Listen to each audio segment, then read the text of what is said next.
On the morning of February 14, 1879, in a small farming hamlet of Schoharie County, New York, three neighbors forced open the frozen door of a single-story clapboard house and found something that three separate physicians, two county coroners, and one professor of medicine from Albany, would spend the rest of their lives refusing to explain. A woman of 26 years had been reduced from the shoulders downward to a fine gray ash musica that held the exact shape of her body against the floorboards. Her head, her left forearm, and one stockinged foot remained entirely untouched. The chair in which she had been sitting was barely scorched. The wooden floor beneath her carried a dark oval stain, no larger than a serving platter, and not a single curtain, not a single book, and not the oil lamp 350 from her elbow had caught fire. Her name was Ruth Payne, and what happened to her inside that locked house during the coldest night of that winter was reported in 4 county newspapers, debated in at least 11 medical journals, and then within 18 months, deliberately erased from every official record the county possessed. Before we continue with the story of Ruth Payne and the house on Cobble Hill Road, if you are hearing this story, take a moment to subscribe to the channel and leave a comment telling us which state or which city you are listening from tonight. We want to know where our listeners are, because what you are about to hear was almost buried forever, and the people who tried to bury it had more reasons than you can imagine and more power than you would like to believe a handful of ordinary men could ever have possessed. To understand what happened to Ruth Payne, you first have to understand the place she lived in, because the place itself is a kind of character in this story. And without it, nothing that followed would make any sense at all. Schoharie County in the late 1870s was a patchwork of Dutch stone houses and Yankee clapboard farms tucked into the folded hills west of Albany, a country of long valleys and short tempers, where German Palatine families who had arrived 150 years earlier still spoke a rough, low dialect at home, and English only in church and at the market. The land was old for America. It had been settled before the Revolution, cleared of its oak and hickory by the grandfathers of the men now farming it. And in many places, the stone walls that marked the edges of the pastures were already sinking back into the earth. The county seat was a sleepy town of shops, a courthouse, and a dairy exchange. But the hamlet where Ruth lived, a cluster of 7 houses, and a Methodist chapel known locally as Cobble Hollow, was not even on most maps. It sat at the end of a wagon road that became impassable between December and March. And in the winter, the only way out was a sled track that cut north across the frozen brook toward the mill at Breakabeen. Cobble Hollow was the kind of place where a family could vanish into the snow and nobody in the county offices would notice for a month, and where the people who lived there had long ago learned to prefer it that way. The winter of 1878 into 1879 was, by every account kept at the time, the worst winter in 40 years. The thermometer at the Breakabeen post office recorded 28 degrees below zero on the night Ruth Payne died, and the snow had been falling off and on since the first week of November. The drifts against the north side of the chapel stood taller than a man, and the roof of the Keserick farm had collapsed under the weight of them in early January. Children were not sent to the one-room school for weeks at a time. Old men died in their sleep and were stored, wrapped in canvas, in the cold parlors of their houses, until the ground thawed enough to bury them. It was a winter that he music pressed down on the hamlet like the palm of a great hand, and the people who lived through it would speak of it decades later as if it had been a single long night from which no one fully woke. Ruth had come to Cobble Hollow 3 years earlier as a young bride. She was born Ruth Vosberg in the Mohawk Valley. the daughter of a Dutch Reformed minister, who had died of consumption when she was 19. And she had taught school in Amsterdam, New York for 2 winters before she met Daniel Payne at a Grange Hall dance in the autumn of 1875. Her father had been a stern man, a preacher of the old predestinarian school, and he had taught Ruth to read Latin and Greek before she was 12. Her mother had died when Ruth was 5, leaving behind a single daguerreotype of a dark-haired seer music young woman in a lace collar, and a small collection of poetry books that Ruth carried with her, tied in a bundle with a ribbon, and everywhere she went for the rest of her life. Daniel Payne was 9 years her senior, a widower with a stone farmhouse and 90 acres of pasture inherited from his father, a quiet man whose first wife had died in childbirth 2 years before. He was, by all the accounts that survived, a decent and hard-working farmer, a deacon of the Methodist chapel, a man who drank nothing stronger than cider, and who was known in the hamlet for the patience with which he broke his own horses to harness. Ruth accepted his proposal within 4 months of meeting him, and she moved her few trunks of books and linens into the Payne farmhouse in the spring of 1876. Those who knew her in Cobble Hollow described her, in the same careful phrases that farming communities reserved for women they cannot quite place. She was too educated for a farmer's wife, they said. She read books late into the night by the kitchen lamp. And from the road, the yellow light of that lamp could be seen until 200 in the morning, a small, steady square against the enormous darkness of the surrounding hills. She kept a journal in a cedar box beside her bed. She had studied French at the Amsterdam Academy, and she corresponded, through letters that traveled by mail coach and rail, with at least 3 women in Albany and 1 in New York City, whose names did not appear in any church register in the county. She was not unfriendly. She attended the chapel every Sunday morning, sitting in the 3rd pew from the front with her gloved hands folded over a small black prayer book. And she sang in a thin, surprisingly sweet soprano that carried over the deeper voices of the farmers around her. She brought preserves to the sick. She taught the small Cobble Hollow Sunday school class of 7 children. And the children, by the account of one woman who had been among them and who lived until 1937, adored her with a peculiar fierce loyalty that rural children reserve for any adult who treats them as if they might one day be interesting. But she was not. The neighbors would later tell the coroner, quite one of them, there was a stillness in her that they did not know what to do with. There was a way she had of looking at a conversation from a little distance, as if she were listening for something underneath the words that made the older women of the hamlet uneasy without their being able to say why. And there was something else, something that only 2 of her neighbors would say out loud, and only after a great deal of hesitation, and only after the doctor from Albany had sat across from them at their own kitchen tables and asked the same quiet, patient questions 3 and 4 times over. In the last 6 months of her life, Ruth Payne had changed. She had grown thinner. Her cheekbones, which had always been prominent, had become sharper. And there were dark hollows beneath her eyes that had not been there the previous summer. She had stopped wearing her wedding bonnet to church, replacing it with a plain black shawl drawn up over her head in the manner and snorts of a much older woman. She had been seen twice walking alone along the frozen brook at dusk in weather that no sensible woman should have been walking in, her arms wrapped tight around her body, and her breath trailing white behind her in the cold air.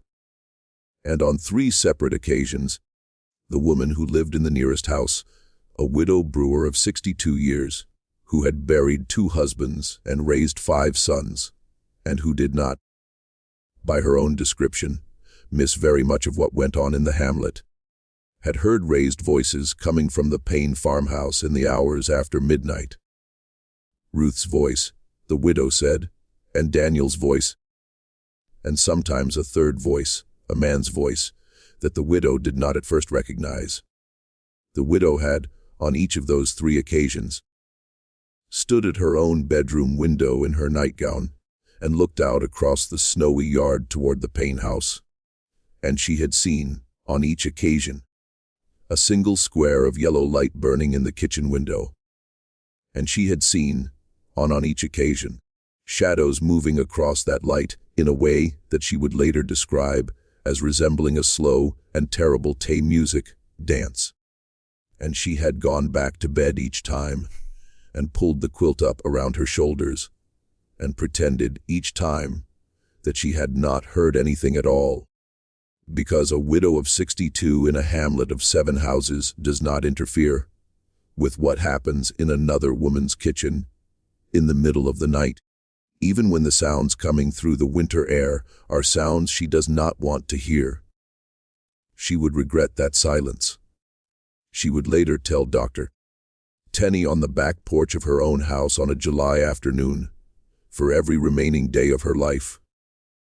But regret, she would add in the same breath, was a poor kind of penance, and the Lord would judge her for what she had not done the same, as he would judge the others for what they had. The morning of the 14th of February began for Daniel Payne at 4:15, when the cold woke him in the upstairs bedroom, and he discovered that his wife was not in the bed beside him. This, by itself, was not unusual. Ruth had been sleeping poorly for weeks, and she had taken recently to going downstairs in the small hours of the night to sit by the kitchen stove and read. Daniel dressed in the dark, pulling on wool trousers over his long drawers, lacing the heavy boots he wore against the cold of the farmhouse floors, and he came down the narrow staircase with a kerosene lantern held out in front of him. The house was entirely silent. The parlor, as he passed through it, was dark and still, the sheet-covered furniture looming like pale, crouching animals in the lantern light. The kitchen door, at the far end of the parlor, was closed. Daniel later swore, under 3 separate examinations by 3 separate officials, that when he opened that kitchen door, the room beyond was cold. Not merely cool, as a farmhouse kitchen often was in the hours before dawn, but bitterly cold. The cold of a room in which no fire had burned for hours. The stove, a heavy cast, iron Union box stove with nickel-plated trim that Daniel had bought at the county fair in 1876, had gone out sometime in the night.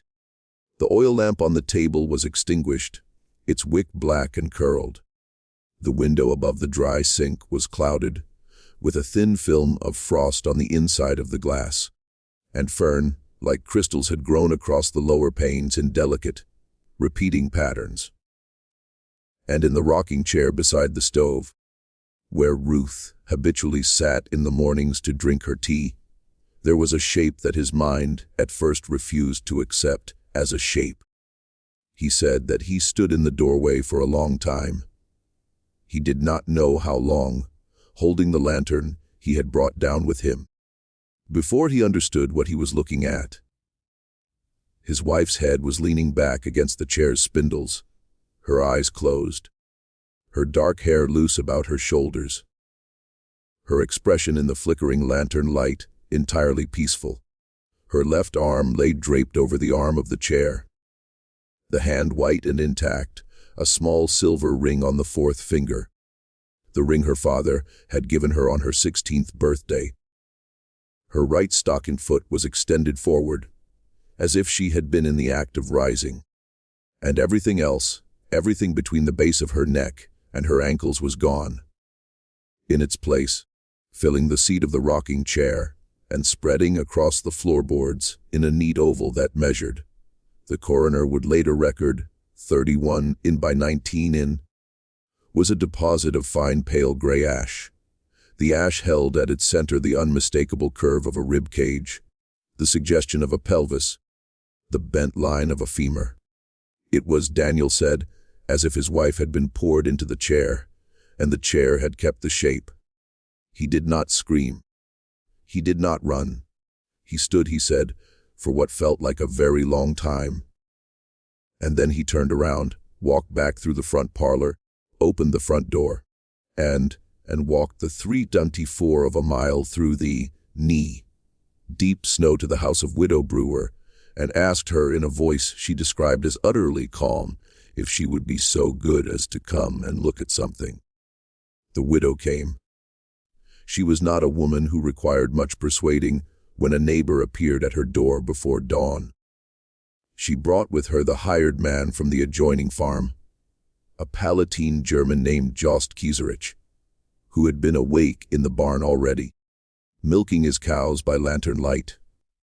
And Jost brought his younger brother, Hendrik, who rode the sled track north to Breakabin to fetch the doctor. By 10:00 in the morning, 4 men and the widow were standing in the Payne kitchen, and none of them could speak. The kitchen by daylight was almost ordinary. It was a square room, perhaps 14 feet on a side, mellows with a plank floor worn smooth by 3 generations of Payne feet, a large pine table in the center, a dry sink against the east wall, a cupboard against the north wall containing the household's modest collection of dishes, and the cast iron stove against the south wall, its belly still cold, its door closed.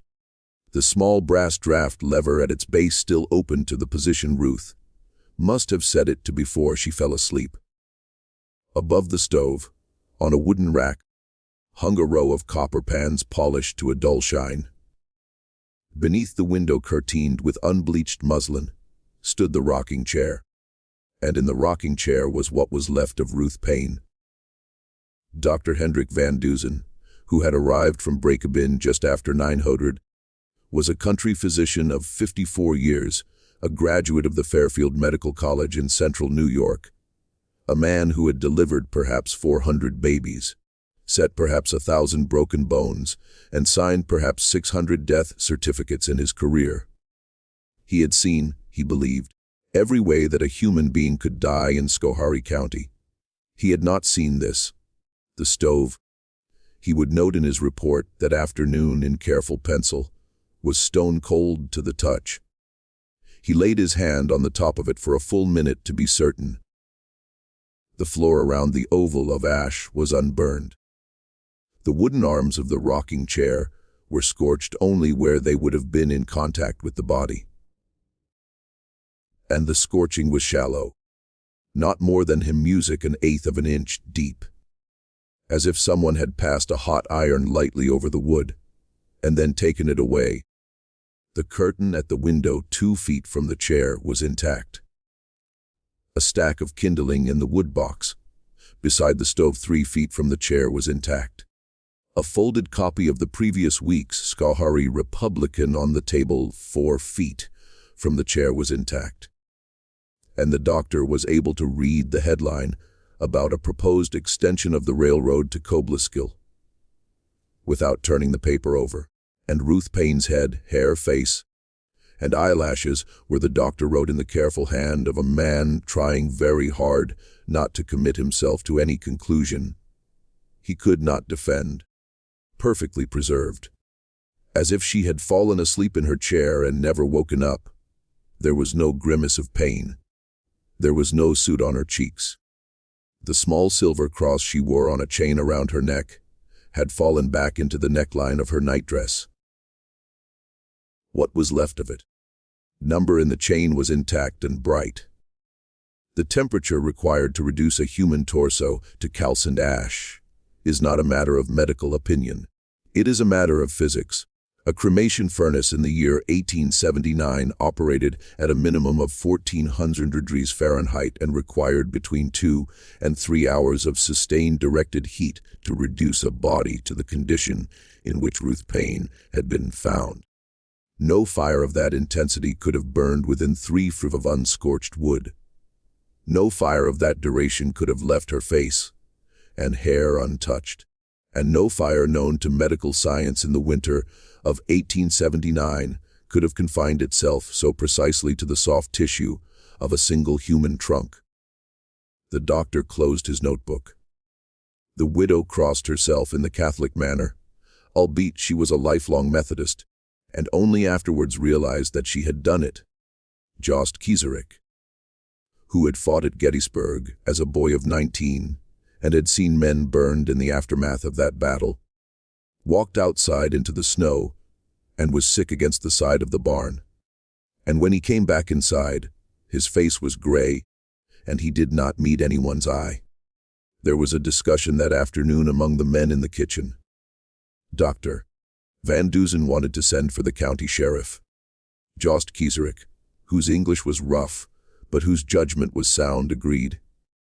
Daniel Payne, sitting on a stool in the corner of the kitchen, with his hands folded between his knees, and his eyes fixed on the floor, said quietly that he did not want his wife's body, what was left of her, to become a public spectacle.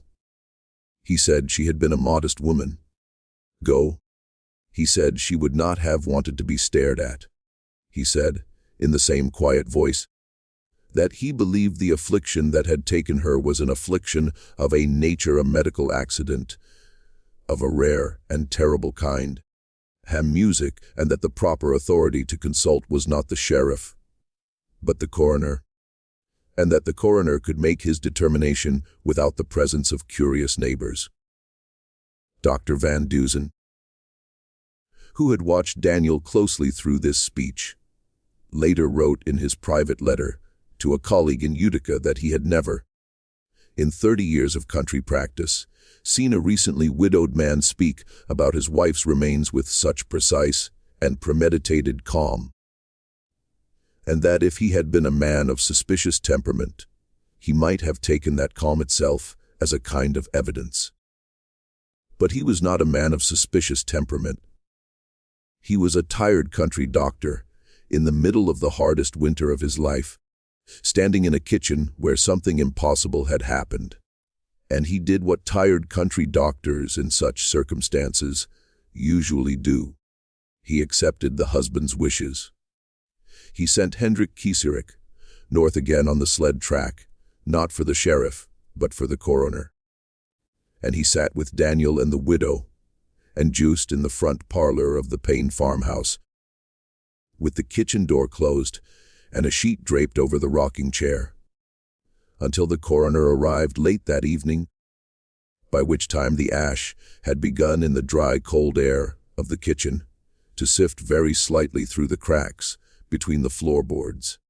In the weeks that followed, the story of what had happened in the Payne kitchen spread through Scorched County the way cold spreads through a stone wall, on slowly and from every direction at once.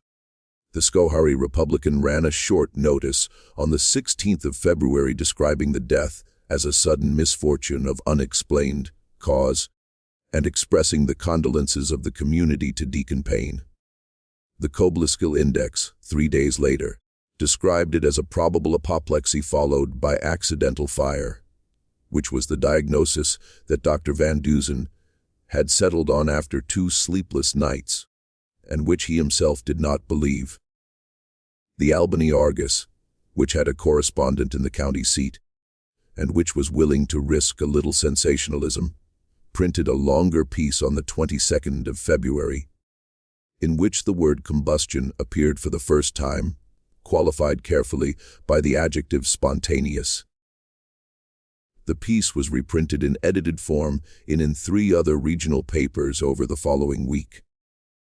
The story might have ended there, filed away as a curiosity in the back pages of a county paper, if it had not been for a physician from Albany named Dr. Cornelius Ten Eyck, who read the Argus piece over his breakfast coffee on the morning of the 23rd of February, and by that same evening was on the train west with a leather satchel full of instruments, and an unshakable conviction that he had just been handed the case that would make his career.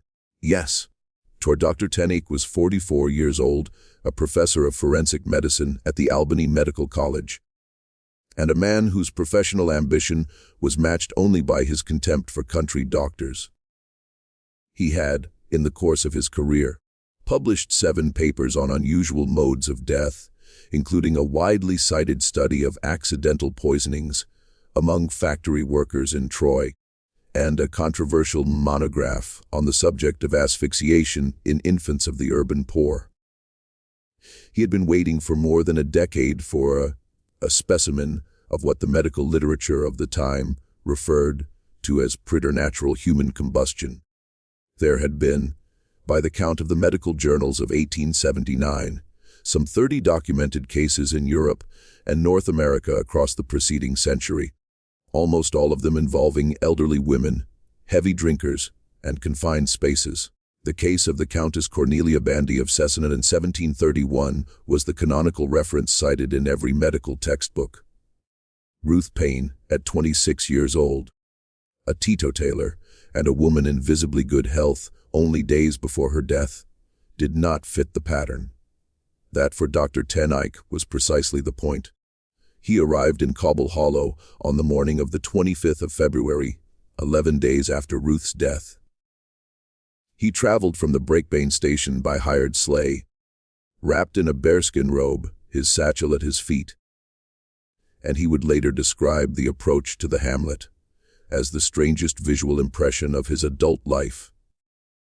The snow had begun again during the night. The 7 houses of Cobble Hollow stood in a rough line along the frozen brook, their dark roofs frosted white, their chimneys smoking in thin gray plumes, and beyond them the hills rose in a series of long pale folds, under a sky the color of slate. There was no sound except the creak of the sleigh runners and the breath of the horse. Not a dog barked. Not a child shouted. The hamlet looked, he wrote, like an engraving from a German fairy tale. The kind in which something terrible has just happened inside one of the small, tidy houses and no one has yet noticed. He was met at the door of the Payne farmhouse by Daniel, who had not, as far as anyone in the hamlet could tell, wept once in the intervening 11 days. Daniel was a tall man, 6 feet and some inches, with the long, slightly stooped frame of a man who had spent most of his adult life bending over plows and fence rails. His hair was sandy brown, thinning at the crown, combed severely back from a high forehead. His eyes were pale blue and widely set, and they had in them, Dr. Tench noted in his first diary entry about the case, the particular flat quality of eyes that had stopped expecting anything. Daniel shook the doctor's hand, took his coat, and led him through the parlor into the kitchen without speaking a word. That was not strictly necessary. The rocking chair was still there, against the west wall beneath the muslin-curtained window. The oval of ash had been swept up, placed in a sealed wooden box roughly the size of a hat box, and kept, at the county coroner's instruction, in an unheated outbuilding behind the farmhouse. The scorched floorboards had been scrubbed with lye soap, but not replaced, and the dark oval stain was still clearly visible beneath Daniel's boots. Dr. Tench set his satchel on the pine table and looked slowly around the kitchen. And as he looked, he began to notice things that the country doctor had missed, and that would, in the weeks to come, unravel the entire story.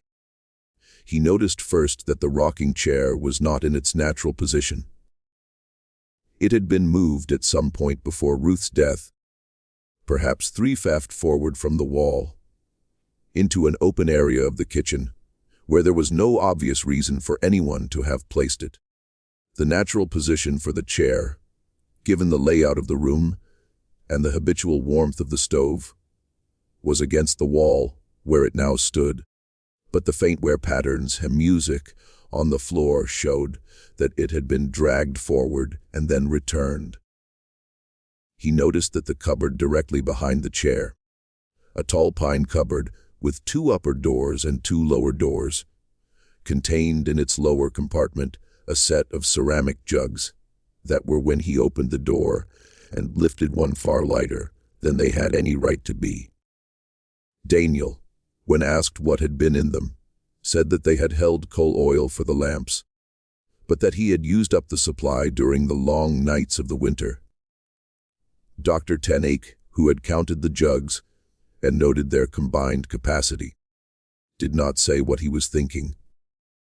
He noticed that the floor beneath the rocking chair, where the scorched oval stain was not at the center of the kitchen, but offset, pushed away from the stove and toward the window.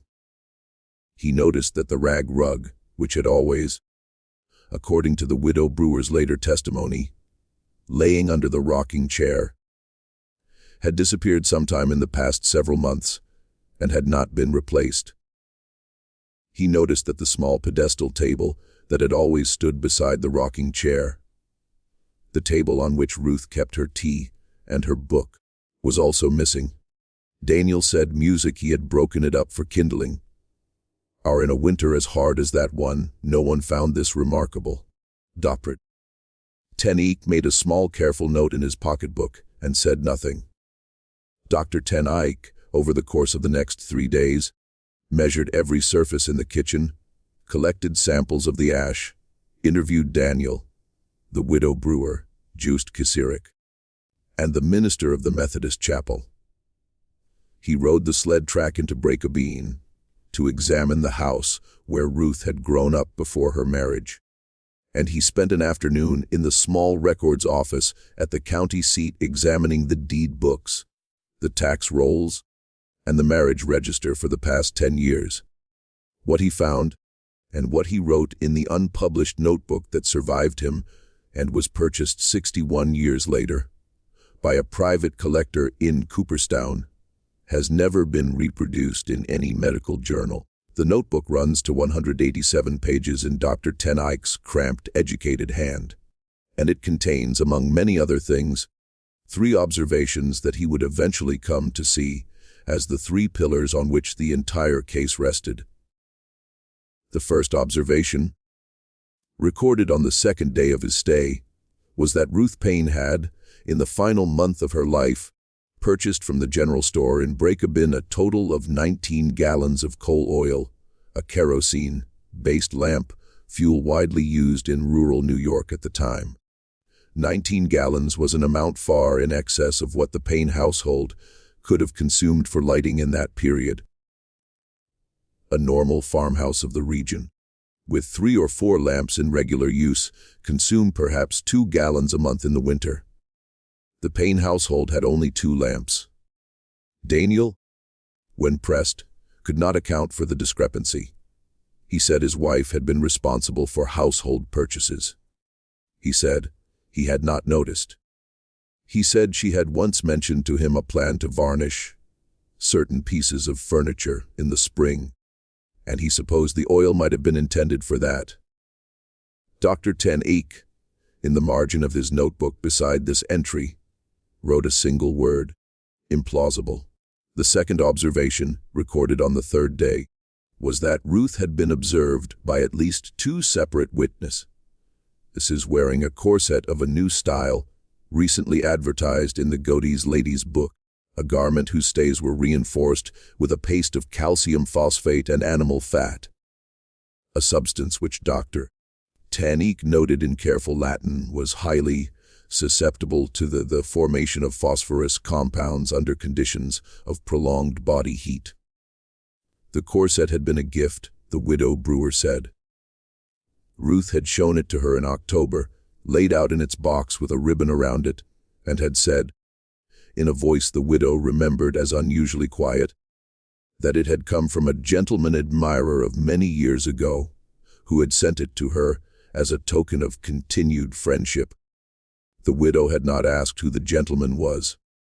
She had seen Ruth wear the corset on several occasions afterward under a black wool dress that Ruth had taken to wearing in the evenings when she expected no visitors.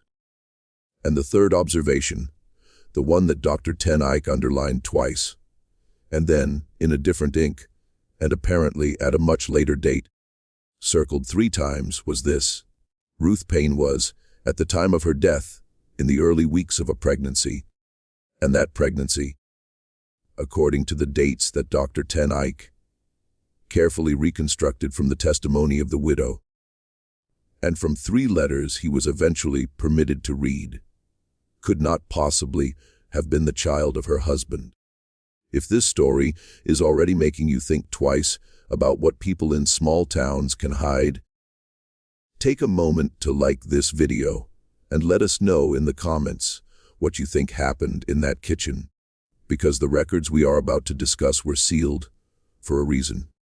And what Dr. Ten Eyck learned next is why that seal was put in place, and why no one in Cobble Hollow or in Albany ever spoke of Ruth Payne's name again in any public setting for the remainder of the century. Dr. Ten Eyck returned to Albany on the 28th of February and began with the methodical patience of a man who had waited his whole career for exactly this, to assemble the rest of the story. He wrote letters to every address in the bundle of correspondence Daniel had grudgingly allowed him to examine. He interviewed, over the course of the next 4 months, every person in the Mohawk Valley who had known Ruth Vosburgh before her marriage. He traveled twice to New York City to consult with a colleague at the Bellevue Hospital Medical College on the chemistry of slow combustion. He spent a week in the Public Records Office of Albany County. He sent a young assistant to copy out from the dusty ledgers of a small printing shop on State Street every name that could be recovered from the account books of a certain quarterly publication that had been printed there between 1870 and 1875. And by the end of the summer of 1879, he had constructed a picture of Ruth Payne's life that was, to anyone who had known only the quiet minister's widow and dutiful farmer's wife of Cobble Hollow, almost entirely unrecognizable. Ruth Vosburgh, before her marriage, had been a member of a small and discreet society in Albany that met in the back rooms of that same printing shop on State Street. And that described itself in the letters Dr. Ten Eyck was permitted to copy as a circle for the advancement of rational womanhood. The circle was composed of teachers, a handful of unmarried daughters of merchant families, 2 journalists, and 1 physician, a woman named Dr. Harriet de Forest, who had taken her medical degree in Geneva, Switzerland, some 20 years earlier, and who practiced, without a license from the state of New York, in a consulting room above a milliner's shop on Broadway. The circle read the works of Frances Wright and Margaret Fuller. They corresponded with a similar society in Boston, and with a smaller group in Rochester, associated with the memory of the suffragist movement. They produced on a small hand press in the back room of the printing shop a quarterly pamphlet called The Reasoned Voice of which no complete run survives in any public library. And in ways that the surviving letters only hint at, they provided certain forms of practical assistance to women of the city who found themselves in circumstances that the law and the churches of Albany would not officially acknowledge. What exactly those forms of assistance were, Dr. Ten Eyck was careful not to set down, in writing even in his private notebook. But from the pattern of the letters, and from the particular professional credentials of Dr. de Forest, and from the fact that 3 of the women named in the account books of the printing shop had died in the intervening years, under circumstances that were officially recorded as female complaints. Any reader of the notebook who understands the medical realities of the 1870s can draw his own conclusions. Ruth had left this society abruptly and without explanation in the autumn music of 1875. Choke within weeks of meeting Daniel Payne at the Grange Hall music dance. She had, Dr. Ten Eyck came to believe, left because she had been seen at a meeting of the circle by a man who had recognized her and who had threatened, in some manner that the surviving letters do not make entirely explicit, to expose her. Who that man was, Dr. Ten Eyck could not at first determine, but one of the letters he obtained written to Ruth by Dr. DeForest in November of 1878, 3 months before Ruth's death, contained a single sentence that would eventually lead him to the answer. The sentence read in its entirety, "I fear, dear Ruth, that the gentleman from Cobble Hollow has not forgotten you. And if he should come to the house on Broadway again, I cannot promise that I will be able to send him away a second time." And the gentleman from Cobble Hollow was not Daniel Payne. Daniel Payne, at the time the letter was written, had never been to Albany in his life. The gentleman from Cobble Hollow was, as Dr. Tenike confirmed through and music, the laborious process of tracing property deeds and court records in the Schoharie County Archive, and cross-checking them against the commercial directory of the city of Albany. A man named Augustus Voorhees, 48 years old, a textile merchant who owned a substantial summer house 3 miles from the Payne farm, and who spent the months of June through September in the hamlet every year. Augustus Music Voorhees was a man of considerable local reputation. He was the third generation of a Dutch mercantile family that had been trading wool and cotton out of Albany since before the War of 1812, where he was a member of the Albany Chamber of Commerce, a trustee of 2 banks, a communicant of the Second Reformed Church, and the owner of a 4-story brick house on Washington Avenue in the better part of the city. He was married to a woman of fragile health who rarely left the Washington Avenue house. And he had 3 grown daughters, all of whom were married to respectable men. He was, and by every measurable standard of the 1870s, a man of unblemished public character. He was also, and this was the detail that made Dr. Tenike set down his pen and sit for a long time staring out of the window of his study in Albany on the evening of the 2nd of July, 1879, the uncle of Daniel Payne's first wife. He was the man who had introduced Daniel to his first wife 12 years earlier, at a family picnic at his summer house in Cobble Hollow. He was the man who had paid out of his own pocket for the carved marble headstone that stood in the Cobble Hollow churchyard over the grave of that first wife. He was the man who had, by the testimony of the widow Brewer, when Dr. Tenike pressed her a second time, plain as day, been seen entering the Payne farmhouse on at least 4 occasions during the summer and autumn of 1878. Always while Daniel was out in the far pasture, always staying for more than an hour, and always leaving without speaking to anyone in the hamlet. And he was the man whose voice the widow would eventually confess to Dr. Tenike in a whispered conversation on the back porch of her house, on the afternoon of the 15th of July, 1879, or she had recognized as the third voice raised in argument in the Payne farmhouse, in the small hours of the night 3 times in the final month's life. Dr. Tenike was not by temperament a man who jumped to conclusions.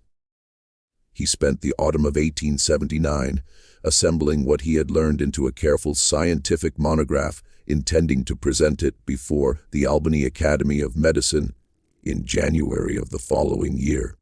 The monograph argued with great care and with an abundance of chemical diagrams that Ruth Payne had died of a rare, but not unprecedented conjunction of physiological and environmental circumstances. It proposed that the calcium phosphate in her corset stays warmed by prolonged body heat and by the vapors of the 19 gallons of coal oil that had been stored, he had discovered in the course of investigation, in a cupboard directly behind her chair. It had undergone a slow chemical transformation, producing small quantities of white phosphorus. It proposed that this phosphorus ignited either by a stray ember from the stove or by a momentary frictional spark from her own movement in the chair had initiated a slow combustion, confined to the fatty tissues of her torso, a process similar to what was then known among undertakers as the wick effect. And it proposed in its final pages, and with considerable delicacy, that the unusually low body temperature of a woman in the first weeks of pregnancy combined with the unusually low ambient temperature of that February night had somehow permitted the combustion to proceed without igniting the surrounding materials. It was in its way a remarkable piece of work. It was also, by the standards of any modern forensic pathologist, almost entirely wrong. And Dr. Tenike, in the last weeks of 1879, was beginning to suspect as much himself, because in the course of writing the monograph, he had returned to Cobble Hollow one final time on the 12th of December, 1879, nearly 10 months after Ruth's death, and he had interviewed for 2 hours in the back parlor of the widow Brower's house a hired girl named Margaret Kessinger, the 15-year-old niece of Jost Kessinger, who had worked in the Payne kitchen 3 days a week throughout the autumn of 1878. Margaret was a slight, dark-haired girl who spoke English only haltingly, and who had refused, through the widow, to speak to Dr. Van Dusen in February, and who had refused to speak to Dr. Tenike on either of his previous visits. She had changed her mind, she told the widow, because she had begun to have dreams. In the dreams, she said, she was standing in the snow outside the Payne farmhouse, and Ruth Payne was looking at her through the kitchen window.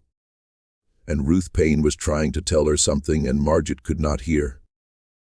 The dreams came every night, Margaret said.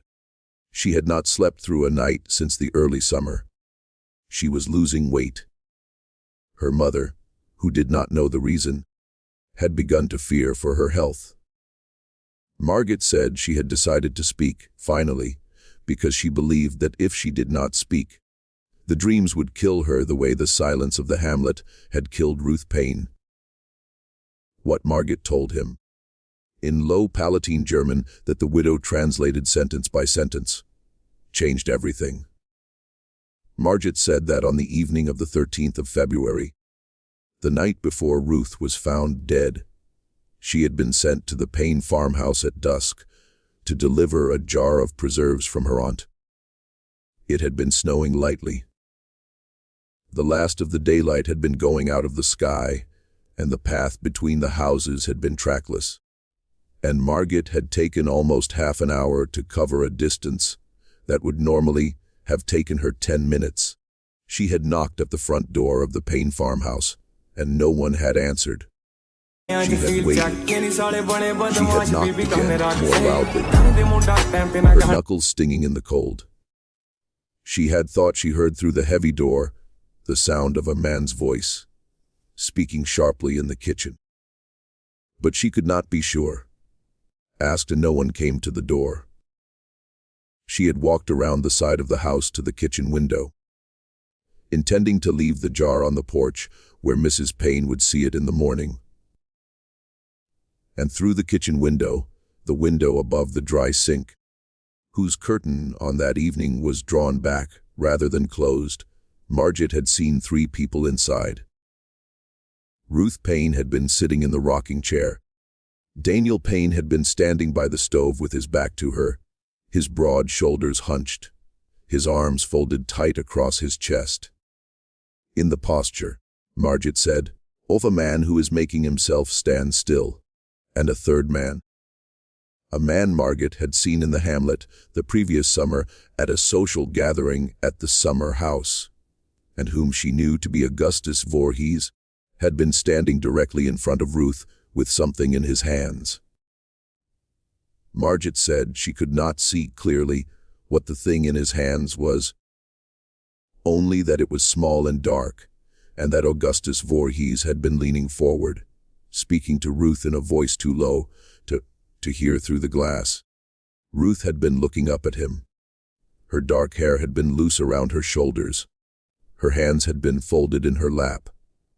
And Ruth's face, Margaret said, had worn an expression that Margaret had never seen on a grown woman's face before. An expression that Margaret, fumbling for the word in her 2 poor languages, described in the end as the look of a rabbit that has just understood the snare.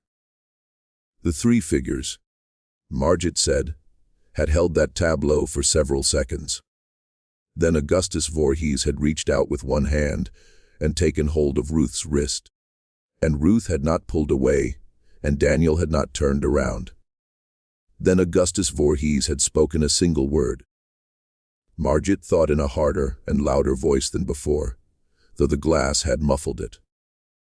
And Ruth had nodded once and had closed her eyes. Margit had run back to her aunt's house without leaving the preserves.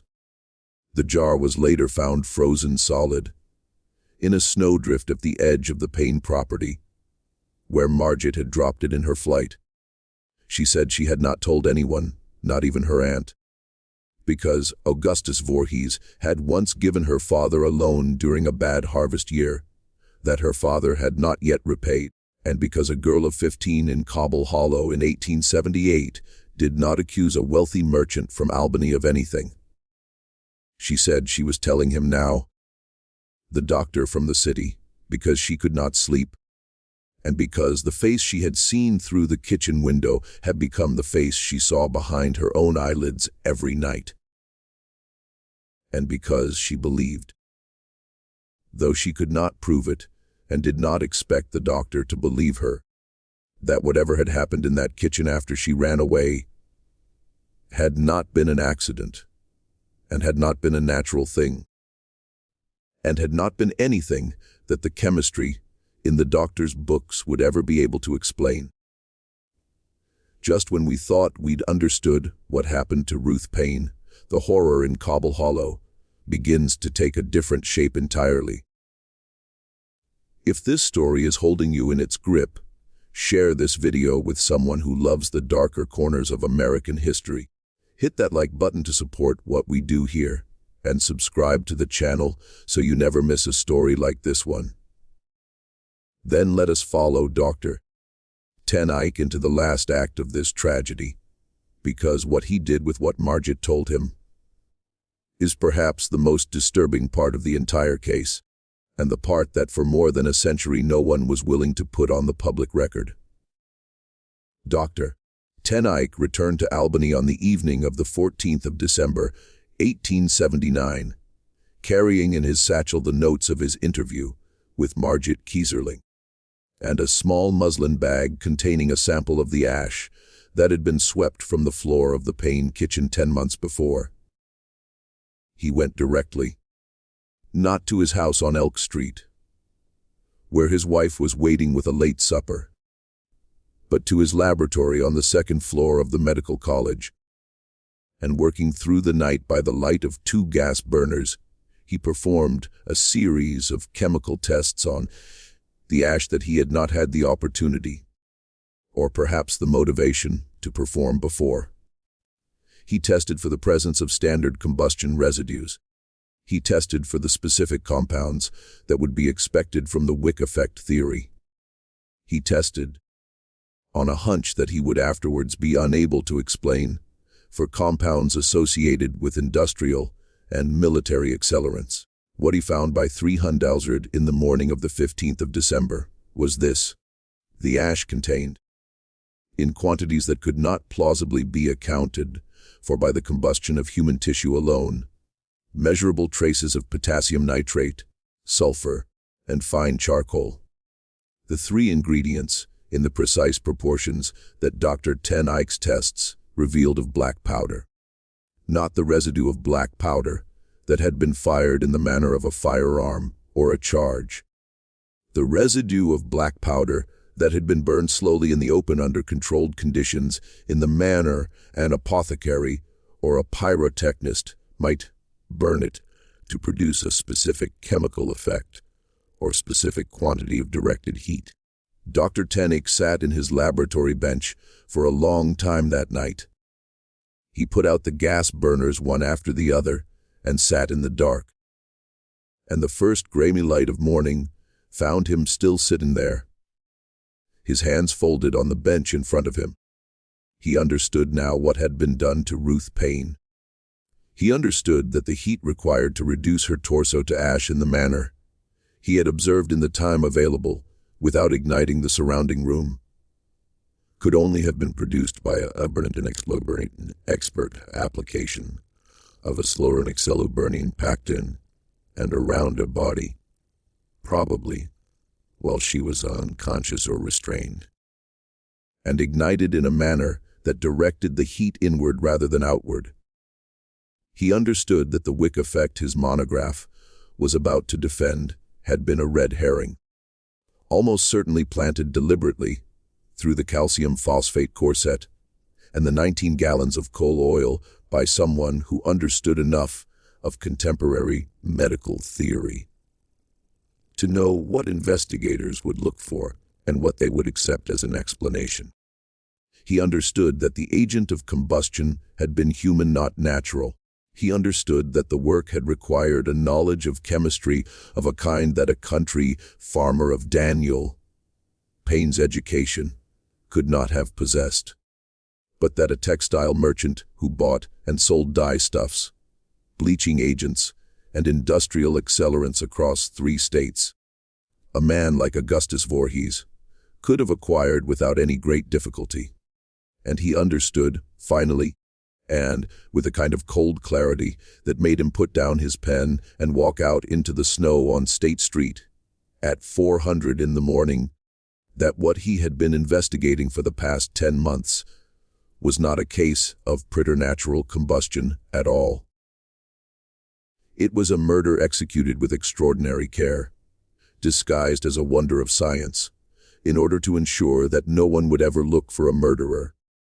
He walked that morning from the medical college, all the way home to his house on Elk Street, a distance of nearly 2 miles, through streets that were empty except for the milkman's wagon and a few lamplighters extinguishing the last of the gas lamps. He did not feel the cold. His mind was working through a series of problems whose dimensions he was only beginning music to understand. If he made the finding public, what would happen to Ruth Payne's memory? Whose affair and pregnancy would become the central fact of the story, and whose killers might well escape prosecution on a technicality of evidence? If he went to the sheriff of Schoharie County, whom would the sheriff in fact investigate, in a county where Augustus Voorhees was a political donor of long standing and a personal friend of 2 sitting judges? If he wrote to the district attorney in Albany, where the evidence, the ash, the notebook, the letters of Dr. DeForest, would he be believed? A medical professor pursuing a private theory against a trustee of 2 banks. And behind all of these questions, pressing itself forward in the dim light of the December morning, was a question about himself. Dr. Cornelius Ten Eyck was 44 years old. His career had, until this case, been solid but not brilliant. He had wanted the Albany Medical College chair of forensic medicine for a decade, and had been passed over twice in favor of younger men with better connections. He had 3 children in school, whose fees strained his resources. He had an ailing mother in Schenectady, whose care he was quietly paying for. He was a man with a family, a reputation, and a mortgage.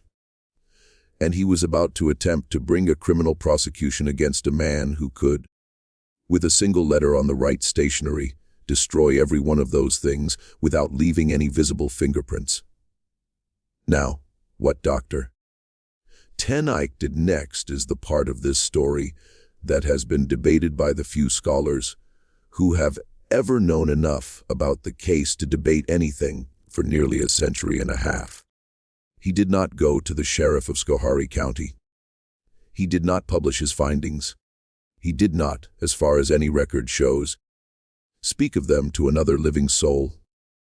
Not to his wife, not to his colleagues at the medical college, not to the young assistant who had helped him prepare the chemical tests, and who would afterwards be sent away on an unexpected teaching assignment in Binghamton.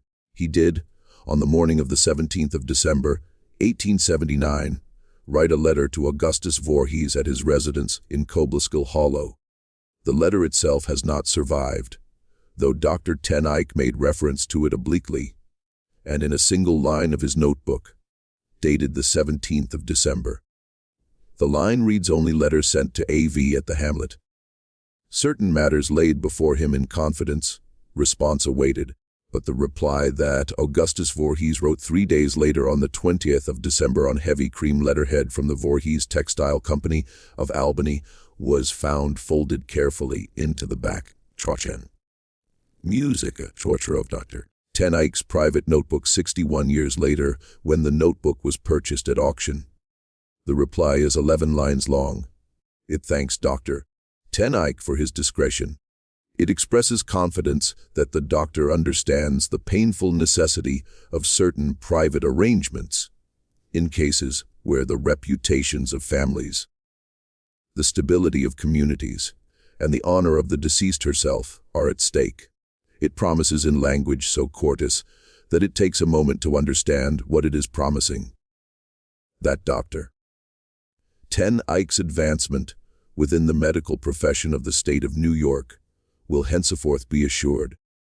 It mentions as if in passing and almost as an afterthought that a vacancy has recently opened on the Board of Trustees of the Albany Medical College, and that the board has been considering candidates of suitable distinction, and that the writer's own modest influence with 2 of the sitting trustees would, should the doctor find himself inclined to accept such a position, be placed entirely at the doctor's disposal. And it closes with the warm regards and high esteem of a loyal friend who looks forward sincerely to their next meeting. But although Dr. Ten Eyck did not attend the meeting of the Albany Academy of Medicine in January of 1880, he did not deliver his monograph. He withdrew the paper from the program without explanation, citing, in the brief note he sent to the Academy secretary, unforeseen circumstances of a personal nature. He filed his notes, folded the letter into the back of his notebook, placed the notebook in a locked drawer of his desk, and in the course of the following year was quietly appointed to the Board of Trustees of the Albany Medical College. He served on that board for 22 years. He published 4 more papers on unusual modes of death, none of them concerning the case of Ruth Payne. He died of a stroke in the spring of 1901 at the age of 66, in his armchair in his study in Albany, with the evening edition of the newspaper folded across his knees. The notebook was found by his granddaughter, a school teacher named Elizabeth Ten Eyck, in the bottom of a cedar trunk in the attic of the Ten Eyck family home on Elk Street in the summer of 1940. During the emptying of the house after her own father's death, she read it through in a single afternoon, sitting on an overturned box in the dusty heat of the attic. She did not speak of it to her brothers. She sold it 3 months later to a private collector in Cooperstown for the sum of $75. The collector who bought it was, as it happens, a distant cousin of the Voorhees family of Albany, and the notebook has been in the collection of his descendants ever since.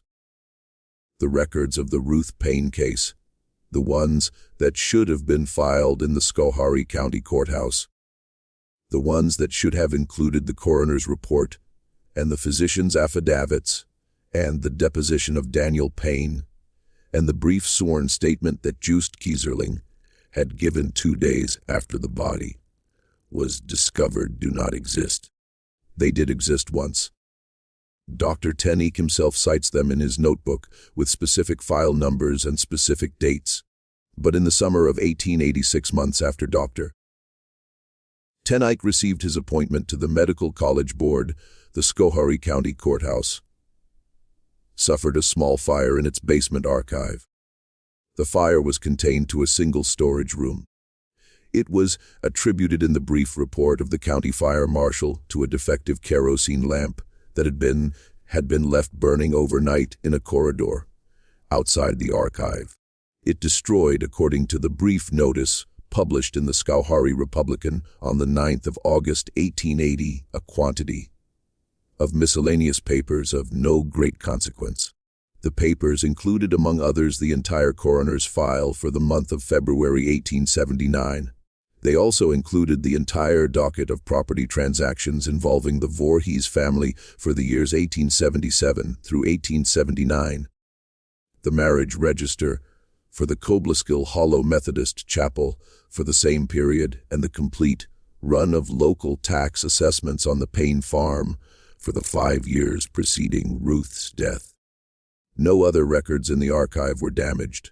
The defective kerosene lamp, which was extensively mentioned in the fire marshal's report, was never produced as evidence. In the corridor, in which it had supposedly been left burning, was never, according to the testimony of the courthouse janitor of the marshals.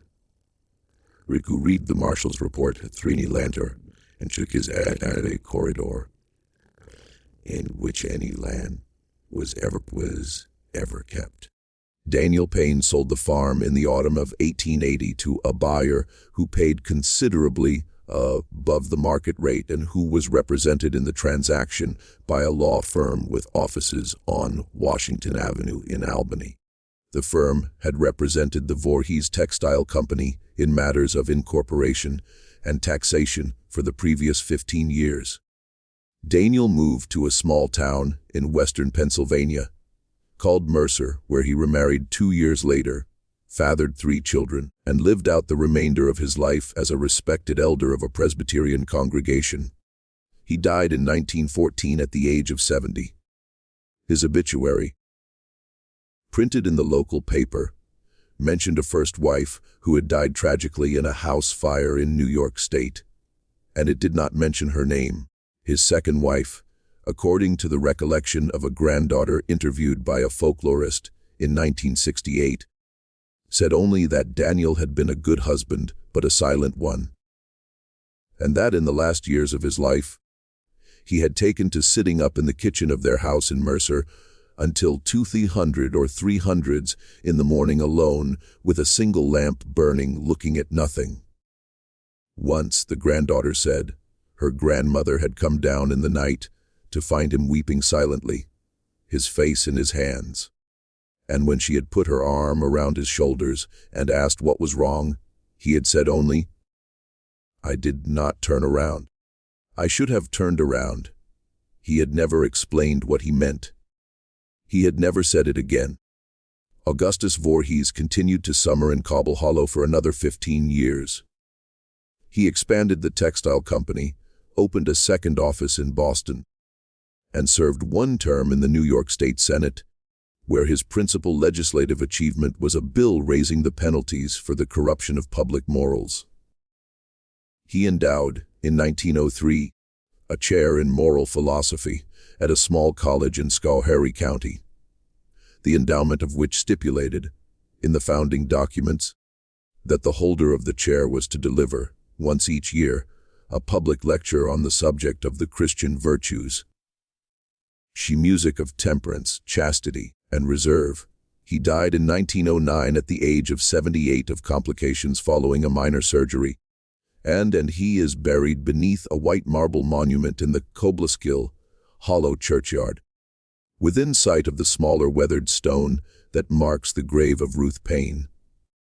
The inscription on his monument reads, "A merchant of integrity, a friend of virtue, a pillar of the community." The inscription on Ruth's stone, which Daniel had ordered and paid for before he sold the farm and left for Pennsylvania, reads only, "Ruth Payne, wife, 1852 to 1879. The Lord giveth and the Lord taketh away." The widow Brewer died in 1884 of pneumonia in her own bed at the age of 67.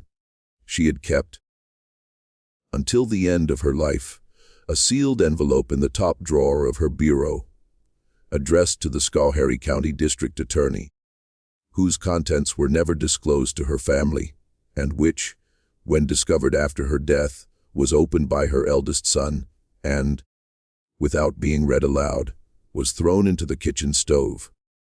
Margaret Kieserick married a farmer from the next county in 1883, raised 5 children, and lived until 1931.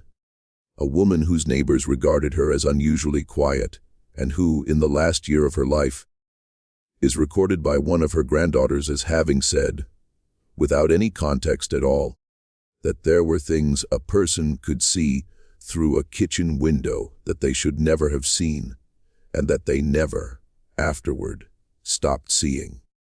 The notebook of Dr. Tennick is, today, in the archive of a small private historical society in upstate New York that has chosen not to permit its reproduction or public display on the grounds, according to a statement issued by the Society's Board of Trustees in 1987, that the document contains material of a deeply sensitive nature concerning identifiable families of the region whose descendants continue to live in the county. The ash of Ruth Payne, in its sealed wooden box, was buried in an unmarked corner of the Cobble Hollow churchyard in the summer of 1880, at the instruction of the then presiding minister of the Methodist chapel, whose name has not survived, because the pages of the chapel register covering the years 1878 through 1881 were, like the coroner's file at the courthouse, destroyed at some point in the late 19th century. What was done to Ruth Payne on the night of the 13th of February, 1879, was done by at least 2 men, was in a locked kitchen, in the coldest night of a hard winter, in a hamlet at the end of a road that the snow had closed. It was done to a young woman who had once, before her marriage, belonged to a circle of other young women who had believed that the future would be different from the past, and who had chosen, when she was threatened, to leave that circle and accept a quiet life in a place where no one would ever come looking for her. It was done, almost certainly, because she was pregnant with a child that was not her husband's, and because the father of that child was a man who could not afford, at the age of 48 and with a sick wife, on Washington Avenue, and 3 married daughters, and a reputation built over 3 generations of careful Dutch commerce, to have the fact known. It was done with a chemistry borrowed from the textile trade, with potassium nitrate and sulfur and fine charcoal packed around the body of an unconscious woman in a rocking chair. And it was disguised as a wonder of science in order to ensure that the only people who might investigate it would be so dazzled by the prospect of a medical sensation that they would not think to look for a criminal. It was compounded by the quiet cooperation of a husband who had either been broken by the discovery of his wife's affair, or been promised something he wanted more than his wife, or both, and who stood in his own kitchen with his back turned while another man put his hands on her. And it was concealed, finally, by the purchase of the conscience of one ambitious physician, and by a small, convenient fire in a basement archive, and by the slow, numb patient passage of 147 years of forgetting. This mystery shows us that the most terrible things that have happened in this country have not been done by monsters from beyond the edge of the world.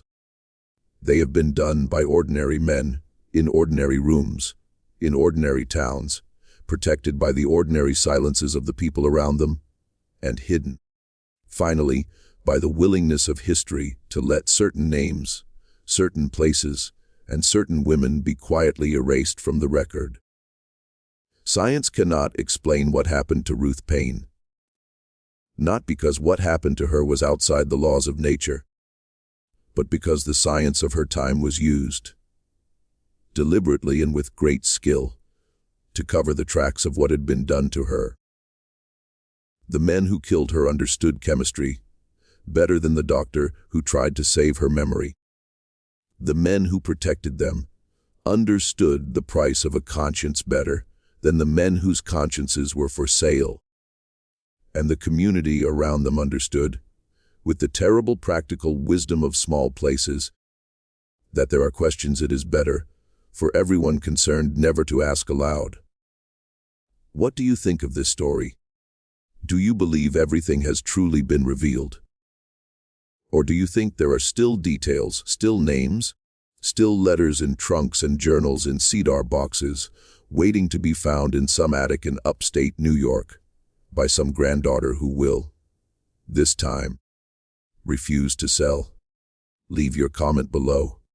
Tell us what you think Daniel Payne was doing in that kitchen, and whether you believe he knew, and whether you believe there is any forgiveness for a man who stands with his back turned while someone puts their hands on his wife. If this tale has held you, subscribe to the channel. Turn on the notification bell so you never miss what we uncover next. And share this video with someone who understands that the darkest history is not the history we were taught in school, but the history that someone, somewhere, once went to very great trouble to ensure we would never hear. See you in the next video.